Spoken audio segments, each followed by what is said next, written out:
භූමිචාලක සූත්‍ර දේශනාවේ බුදුහාමුදුරුවෝ උගන්වනවා මේ පොළොව තියෙන්නේ ආනන්ද හාමුදුරුවන්ට කියන්නේ වතුරේනේ. මේ සුළඟයි වතුරයි එක්කහු වුණාම මොකද්ද වෙන්නේ නැත්තේ? මේ ස්වභාවික ආපදා විපත්ති මේ ඍතුවේ බලපෑම මේවා කාටද වෙනස් කරන්න පුළුවන්? වලගම්බා රජුරුවන්ගේ කාලේ එහෙමයි. අවුරුදු 12 බැමින් ත්‍රියාසය තුන. එහෙම සාගතයක් ගැන ලංකා ඉතිහාස එදා ඇහුවා මිසක්කම් කවද්දා අහලා තියෙන්නේ. එහෙම අපි අහපු නැති හිතපු නැති දේවල් සිද්ධ වෙලා තියෙනවා.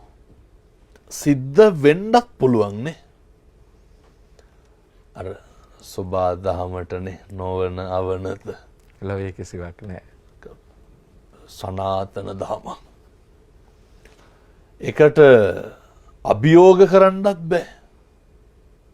එක දෙයයි කරන්න තියෙන්නේ. මුහුණ දෙන්න විතරයි තියෙන්නේ. දැන් තියෙන ප්‍රශ්නේ තමයි කොහොමද මුහුණ දෙන්නේ? පළවෙනිම කාරණය පැහැදිලි කරනවා නම් අපි කොච්චර බණ කිව්වත් මේක අපිට දැනෙන්නේ නැහැ. මාධ්‍යවේදීන් විදිහට ඔබතුමන්ලට දැනෙන්නෙත් නැහැ. සාමාන්‍ය මේ විපතට මුහුණ දීපු පිරිස හැර වෙන කිසි කෙනෙකුට මේක දැනෙන්නේ නැහැ. නමුත් මේ වැඩසටහන් වල ප්‍රමුඛ අරමුණක් තමයි ඒ දැනිච්ච මිනිස්සුන්ගේ හිත හදන එක.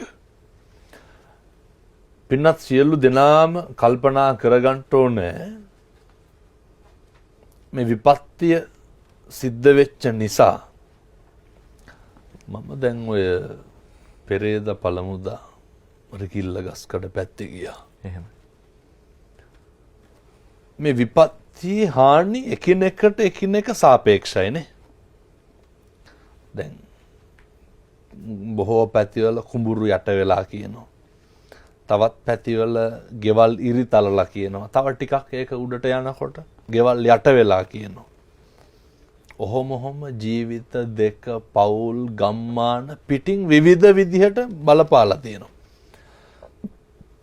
බුදුහාමුදුරුවෝ උගන්වනවා අර අහලත් ඇති මේ ලෝකේ හැම දෙයක්